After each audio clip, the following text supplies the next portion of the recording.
Uroboros, la serpiente que se muerde la cola, es un símbolo clásico que representa el infinito. El mito del eterno retorno, del cual nos habla Mircea Eliade, circuito del descenso del espíritu al universo de lo físico para su posterior retorno. Serpiente también responsable, según reza la mitología, de poner el huevo cósmico, mordiéndose la cola para formar un círculo de protección al embrión del universo. Para los alquimistas, simbolizaba la transmutación de la materia, es decir, de la generación de un nuevo universo a partir de lo material. Y es de todo esto de lo que nos proponemos hablar a continuación, de la transmutación de la materia en espíritu, a partir de la colosal energía creativa escondida en la poderosa espiral de la serpiente evolutiva. Hemos visto hasta ahora cómo la evolución guiada comenzó desde la nada generando la materia. Después, un nuevo salto categorial transformó la materia inerte en vida, y luego ésta, por medio de inverosímiles complejidades, se organizó para hacer posible la aparición de una nueva forma inmaterial de existencia, a la cual llamamos mente.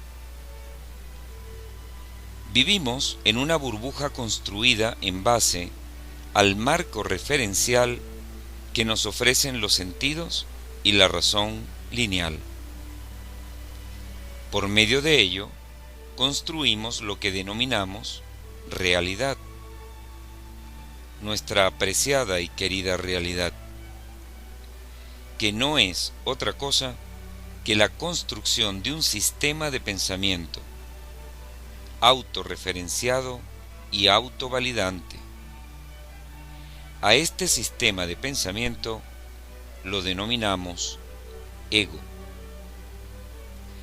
El ego se mueve y existe envuelto en y construido por esa burbuja referencial que se autocorrobora a sí misma. Toda propuesta que cuestione el marco referencial e intente dar una percepción fuera de esos límites es inmediatamente invalidada por el paradigma referente del ego. Romper la estructura de la conciencia del ego y alcanzar una forma por completo diferente de comprender lo real, es decir, lo que somos y lo que existe, es lo que las tradiciones místicas denominan estado de gracia, iluminación o unión con el todo o con el absoluto. Nuestra esencia más pura está más allá de los límites demarcados por el ego. Lo que somos en realidad es mucho más y muy diferente a lo que esa estructura psíquica que denominamos ego puede abarcar e incluso entender. En algún momento nos separamos de nuestra esencia y creamos una frontera. Por un lado, el yo ego, y por el otro, el afuera, el no yo. El paradigma referencial dicotómico había hecho su aparición. La dicotomía que caracteriza la manera de percibir del ego había comenzado a operar. ¿Cómo regresar a nuestra esencia? Tenemos como humanos los recursos que adecuadamente utilizados pueden transformar el dominio del ego, la identificación que tenemos con él, y corregir el error de percepción y comenzar a ver realmente. Es nuestro cerebro una herramienta apta para corregir la distorsión.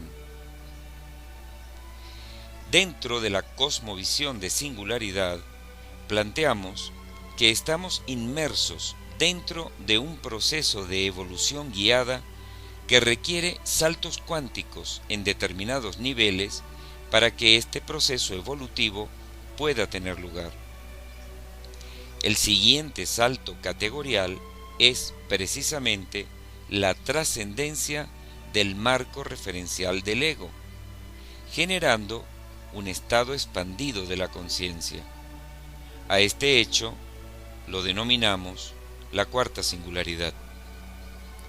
Somos de la opinión de que el conocimiento es uno solo y no debería estar separado o departamentalizado entre mente y materia.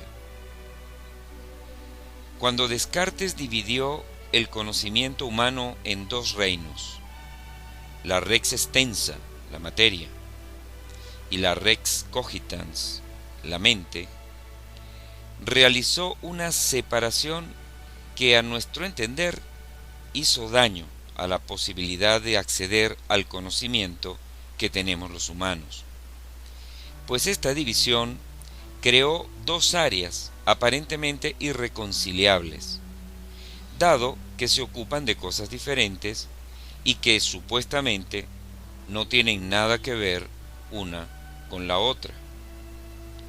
Las consecuencias de ello aún las estamos viviendo. Actualmente, la ciencia anda por un lado ocupándose de la materia y de los hechos medibles y empíricos, y por otro lado se mueve la filosofía tratando de desentrañar verdades no materiales, inacibles, pero siempre presentes en el existir humano.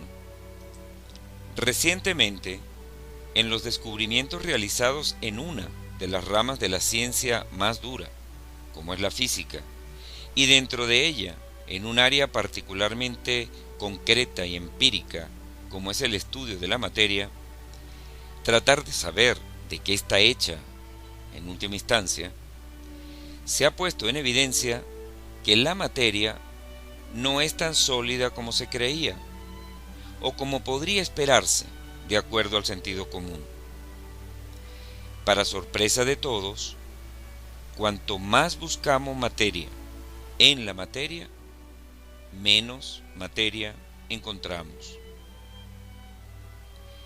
Existen dos aproximaciones fundamentales que se pelean el desentrañar de qué está hecha la materia realmente. Por un lado, la teoría de cuerdas, o supercuerdas, que plantea, y en parte demuestra, que lo que denominamos materia es en realidad microcuerdas de una sola dimensión espacial, infinitesimalmente pequeñas, que vibran a una frecuencia determinada. Por otro lado, tenemos la denominada teoría estándar de la física, que propone que la materia está formada por micropartículas que no tienen consistencia sólida alguna, pues están formadas por quántums vibracionales de energía. Electrones, protones, neutrones y en última instancia quarks, más que objetos sólidos existentes, son resultados de sistemas interrelacionados.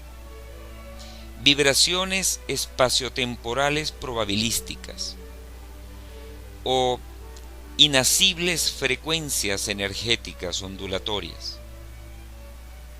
Sorprendentemente, la materia sólida no está formada por microcomponentes sólidos.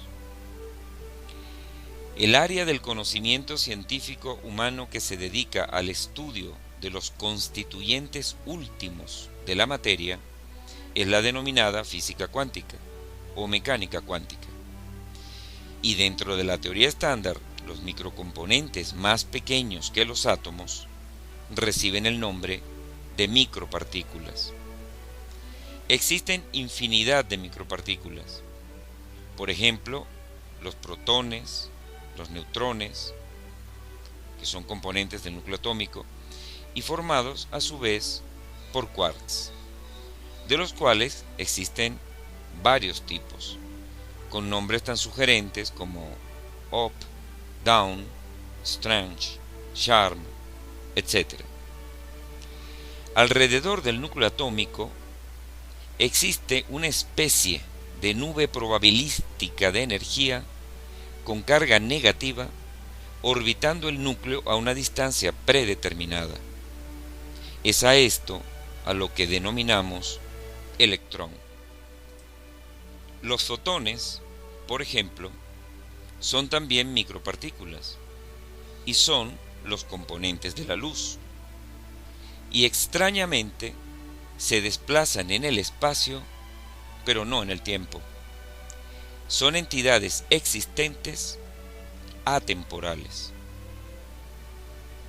Las leyes que operan en el universo cuántico suenan paradójicas, extrañas y hasta imposibles o insensatas dentro del análisis del sentido común. En el mundo cuántico, las denominadas micropartículas son a la vez partículas y ondas. Y en su particular forma de existir, por una característica denominada superposición cuántica, las dimensiones espaciales son diferentes y se producen paradojas tales como la de que una o dos o varias o miles micropartículas pueden estar en varios lugares diferentes a la vez. Una característica quizás aún más asombrosa es el denominado entrelazamiento o enmarañamiento cuántico. Es una ley que impera en ese microuniverso y que produce que 2, 3 o cualquier otro número de micropartículas que en algún momento hayan interactuado de alguna forma entre sí, quedan para siempre unidas sin importar a qué distancia se encuentre una de la otra. Cualquier acción que se realice en una de ellas repercutirá en las otras sin transmisión de tiempo, es decir, de manera absolutamente inmediata, aun cuando se encuentren separadas por años luz de distancia. Este enmarañamiento inexorable genera una comunicación que se realiza fuera de la dimensión temporal. Extraña condición esta, que conlleva implícitamente tremendas repercusiones filosóficas, sobre todo al recordar que al comienzo del universo, todas las micropartículas que existen muy probablemente interactuaron entre sí. Y por otro lado, no olvidemos que nosotros mismos estamos hechos de esas micropartículas con esas características.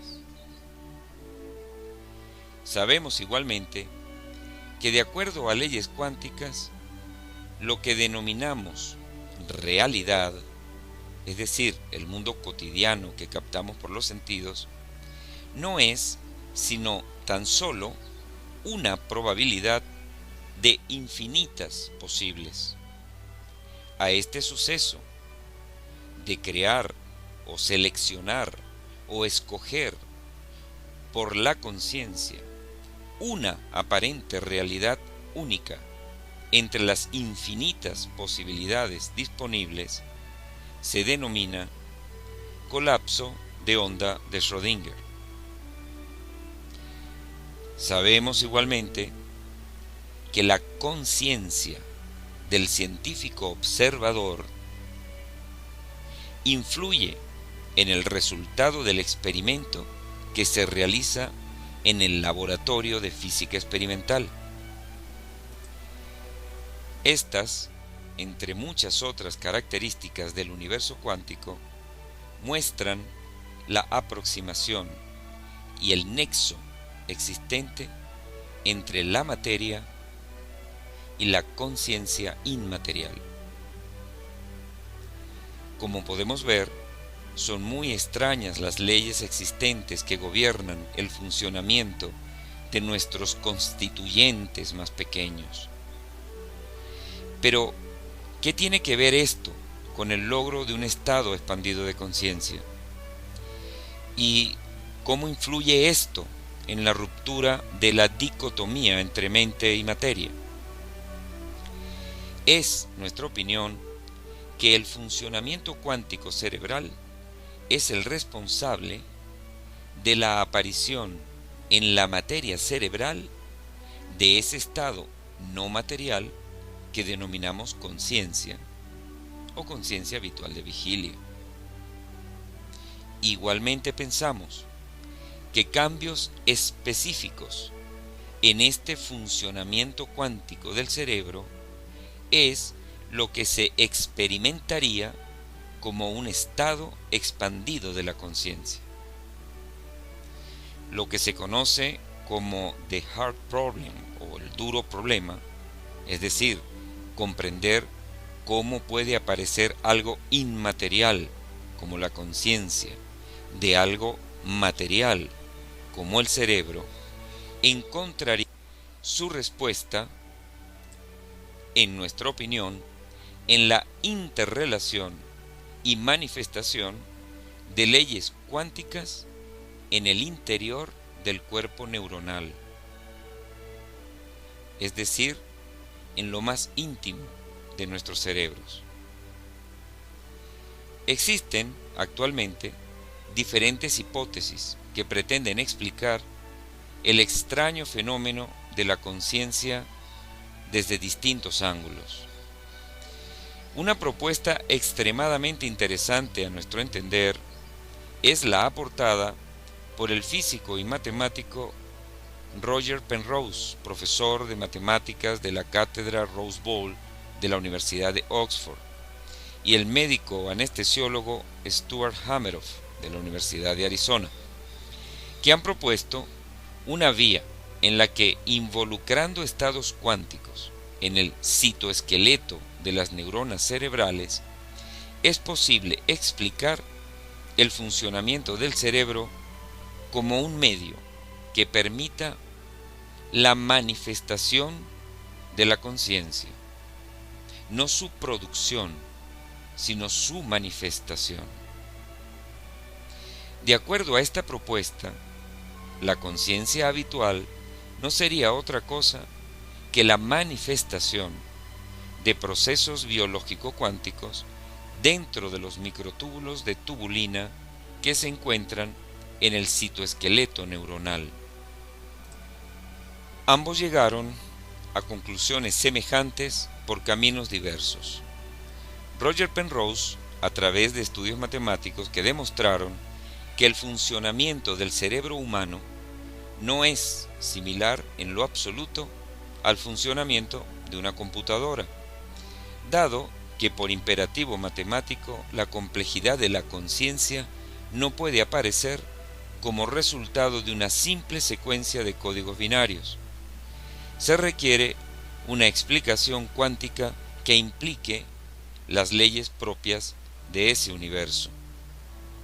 Por otra parte, Stuart Hameroff requirió encontrar explicación a los extrañísimos sucesos que experimentaron muchos de sus pacientes, que intervenidos bajo anestesia profunda, demostraron una vez despiertos que su conciencia había permanecido lúcida y clara fuera del cuerpo, aun cuando se encontraban con el corazón detenido, el cuerpo mantenido a una temperatura de 16 grados centígrados y con una total insensibilidad y aplanamiento de ondas cerebrales. Varios de sus pacientes narraron sucesos que ocurrieron dentro y fuera del área quirúrgica, sin que ello pueda tener ninguna explicación en el paradigma tradicional o habitual de las neurociencias. Estos fenómenos de conciencia extracorpórea son similares a los manifestados por personas declaradas clínicamente muertas, por horas o incluso por días, pero que después han regresado y han narrado sus experiencias de conciencia fuera del cuerpo. Como podemos apreciar, las leyes y paradojas propias del inmaterial universo cuántico pueden ejercer su función dentro de las neuronas del cerebro humano, produciéndose así como manifestación la aparición de la conciencia habitual o conciencia propia del ser humano en vigilia.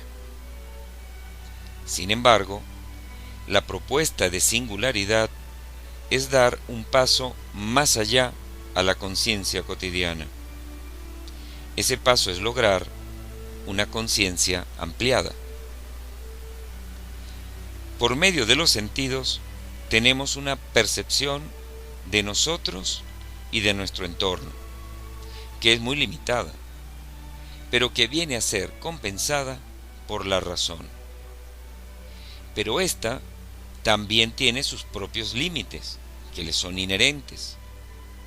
El siguiente paso evolutivo requiere la aparición de algo que, aunque incluya a la razón, esté mucho más allá de ella, o más bien que sea otra cosa que permita una nueva y totalmente diferente forma de discernimiento. Este nuevo estado se manifiesta en un nivel no material, se manifiesta en el nivel en el que existen las ideas y los pensamientos. Pero, ¿qué es esa nueva singularidad? ¿Cuál es y cómo es el denominado nuevo estado? Ese nuevo estado es lo que la humanidad, desde sus más remotos orígenes, ha denominado espiritualidad. Pero, ¿qué se ha entendido por espiritualidad? Básicamente, el convencimiento interno de que existe algo en nosotros diferente a la materia y que ha sido llamado alma o espíritu. Pero, ¿es el alma o espíritu algo totalmente diferente y ajeno a lo que hasta ahora hemos conocido como materia? Pensamos que las características esenciales de lo que somos, nuestra fundamental esencia, se halla inmersa, oculta a la razón, en los secretos más profundos de lo que la materia es en realidad. En las profundidades secretas de las leyes y características del universo cuántico se encuentran los lazos que unen conciencia y materia, al igual que los atributos que le son propios a lo que hasta ahora hemos denominado espíritu. Lograr que una masa crítica neuronal logre interactuar ordenadamente a nivel cuántico dentro de los microtúbulos es lo que se traduciría como el surgimiento de un nuevo estado de conciencia, estado de iluminación, dirían las tradiciones místicas de sabiduría, y que nosotros denominamos la cuarta singularidad, por ser el siguiente nivel emergente dentro del proceso de la evolución guiada. La práctica apropiada y adecuadamente dirigida de las 7 vías promueve los cambios biológico-energético-cuánticos que propician la aparición del nuevo estado de la conciencia. El contacto y unión con la inteligencia universal propiciatoria de la evolución guiada se da en este nivel de existencia. Es aquí, en el lugar del universo donde mente, conciencia y materia se manifiestan al unísono, es en el universo cuántico donde la frase bíblica adquiere su más profundo y verdadero significado, pues es en este nivel donde realmente somos a imagen y semejanza de Dios. En el nuevo estado de conciencia, nuestra forma de existir cambia y el fundirse con el todo se hace posible. Se hace evidente y se comprende que en esencia nunca estuvimos separados, que vivimos un espejismo en un mundo dual, donde la pérdida, la carencia y el menoscabo son posibles, y por lo tanto también el sufrimiento. Expandir la conciencia nos lleva a que se caiga el velo de la ilusión, el maya del hinduismo, que nos impide ver lo evidente, nuestra real y trascendente esencia inmaterial y atemporal, simple manifestación de la inteligencia universal a su imagen y semejanza. Hechizados bajo el influjo de nuestros sentidos y nuestro primitivo razonamiento lineal, construimos un universo tangible, material, que solo es real dentro de los parámetros en los cuales se mueve aquello que le dio origen. Es decir, creamos el ego y por ende el universo dicotómico que nos parece la única realidad posible. En el nuevo estado de conciencia experimentamos una nueva forma de existir. Se trascienden los niveles de unión con esa entidad aislada con la cual nos identificamos y que denominamos el yo o el ego. Dejamos de sentirnos sola y nos experimentamos océano. La dualidad deja de tener sentido, desaparecen las dicotomías y la forma de conocer y de ser ya no son un pensamiento discursivo y conceptual, y pasamos a experimentarnos como esencia pura, como luz consciente, luz de sabiduría plena, plenitud omniabarcante. Estado obviamente, no comprensible en nuestra conciencia habitual. El lenguaje, herramienta creada para el funcionamiento del razonamiento lineal, deductivo y dicotómico, deja de ser útil, pues carece de las habilidades necesarias para transmitir las características del nuevo estado.